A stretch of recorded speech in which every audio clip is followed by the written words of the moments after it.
આજે આપણે દરેક વસ્તુ માટે સવારથી જ કૃતજ્ઞતાનો અભ્યાસ કરવાનો છે. એટલે દરેક વસ્તુ, દરેક પરિસ્થિતિ માટે આપણે આજે આભાર માનવાનો છે. તો જેવા આપણે પથારીમાંથી ઉઠીએ અને આંખો ખુલે એટલે આપણે આભાર માનતા જ હોઈએ છીએ કે આજે હું જીવંત ઉઠી છું અને મારા સગા સંબંધીઓ, ભાઈ બહેનો બધા જ જીવંત છે. એના માટે હે ઈશ્વર, હે ધરતી માતા, તારો ખૂબ ખૂબ આભાર એમ કરીને આપણે પહેલું પગ જમીન પર મૂકીએ છીએ. આભારની પ્રેક્ટિસ જેટલી ઝીણવટથી તમે કરશો એટલો જ તમારા જીવનમાં ચમત્કારિક પરિવર્તન થશે. આજની પ્રેક્ટિસ હું એ ઝીણવટથી જ તમને કરાવવા જઈ રહી છું. તો જેવું આપણે પગ મૂકીએ અને આભાર માનીએ એના પછી આપણે બાથરૂમમાં જતા હોઈએ છીએ, બ્રશ કરતા હોઈએ છીએ, નિત્ય કર્મ કરતા હોઈએ છીએ. બ્રશ કરતી વખતે જેવો નળ ખોલીએ છીએ અંદરથી પાણી આવે છે, તો એ પાણીની જે આખી સિસ્ટમ છે એ પાઇપલાઇન જ્યાંથી નખાઈ છે અને જ્યાંથી તમારા ઘરે પાણી આવે છે એ આખા નેટવર્ક માટે ખૂબ ખૂબ આભાર માનવાનો છે. તમે નાહી ધોઈને તૈયાર થાઓ, તમારી પાસે એટલા બધા કપડાં છે કે તમારે વિચારવું પડે છે કે મારે શું પહેરવું આજે. તો એટલા બધા જ કપડાં માટે તમારે ખૂબ ખૂબ આભાર માનવાનો છે. તમારી પાસે જાત જાતના પરફ્યુમ છે, એ પરફ્યુમ માટે તમારે ખૂબ ખૂબ આભાર માનવાનો છે. તમે તૈયાર થઈ અને તમારે ઓફિસ જવા માટે તૈયાર થાવ છો અને એના માટે કયા શૂઝ કે સેન્ડલ પહેરવા એ વિચારો છો. તો તમારી પાસે આટલી બધી વ્યવસ્થા છે કે તમારે તમારા મેચિંગ શૂઝ, સેન્ડલ તમારા ડ્રેસ સાથે જાય એવા તમે પહેરી શકો છો. એના માટે આભાર માનવાનો છે. ત્યાર પછી આપણે આપણા રૂટીન કામ પર જઈએ છીએ. 2 વ્હીલર લઈને જઈએ કે 4 વ્હીલર લઈને જઈએ, પણ એ વાહનનો પણ આભાર માનવો જ જોઈએ. અને તમને બધાને જ ખબર છે કે આપણે દશેરા ઉપર વાહનની પૂજા કરતા હોઈએ છીએ, પણ એ વાહનનો આભાર આપણે રોજ જ માનવો જોઈએ, કારણ કે એમાં બેસીને જ આપણે આનંદથી જઈએ છીએ અને એ જ વાહન આપણને ઝડપી ઘરે પાછું લાવે છે. તો વાહનનો આભાર પણ તમારે રોજ જ માનવો જોઈએ. ત્યાર પછી તમે તમારા ઓફિસમાં તમારા બપોરે લંચના સમયે જે પણ કંઈ વસ્તુ ખાતા હો એ દરેક વસ્તુનો આભાર માનજો. પ્લસ જેની પણ સાથે શેર કરતા હો, કોઈને આપતા હોય, કોઈની પાસેથી લેતા હો, એ બધાનો આભાર માનજો.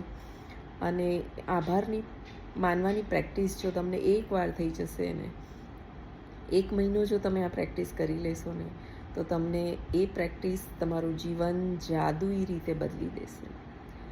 ત્યાંથી લંચ પછી આપણે જેટલો પણ સમય આપણા ઓફિસમાં કામ કરીએ, પૂરી નિષ્ઠાથી કરીએ અને પૂરો આભાર વ્યક્ત કરીને કરીએ કે ભાઈ મારી પાસે કામ છે અને કામનું મને મહેનતાણું મળે છે અને મહેનતાણાને લીધે એ રૂપિયા મારા ઘરમાં આવે છે અને મને ખૂબ ઉપયોગી થાય છે. અને એનો આભાર માનવાનો કે આ પૈસા મારા બાળકોમાં, મારી ફેમિલીમાં બધામાં વપરાય છે અને જ્યારે પણ મને જરૂર પડે છે ત્યારે આ જ પૈસા મને ખૂબ કામ આવે છે. જેથી મારા કામનો અને પૈસાનો ખૂબ ખૂબ આભાર.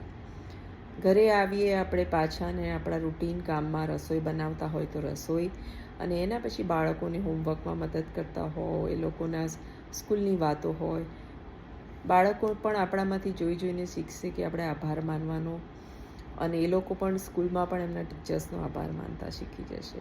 આપણે પણ આભાર માનીએ કે આવા સારા ટીચરો આપણા બાળકોને મળ્યા છે કે જેઓ આટલી નિષ્ઠાથી તેમને ભણાવે છે. એમ કરતાં કરતાં આપણે સાંજની રસોઈ કરીશું, એનો આભાર માનીશું.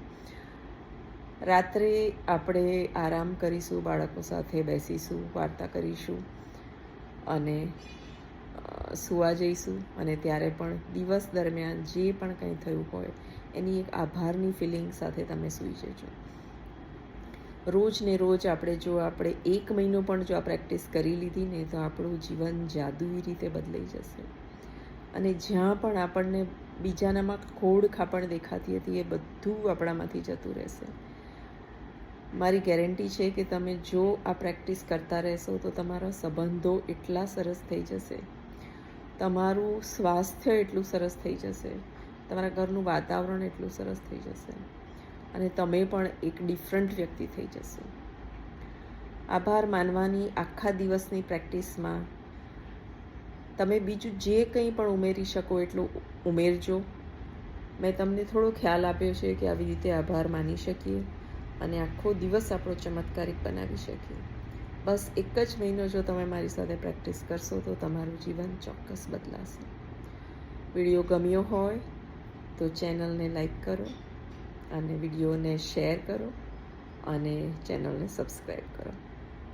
ફરી મળીશું આવતીકાલે નવી આભારની પ્રેક્ટિસ સાથે.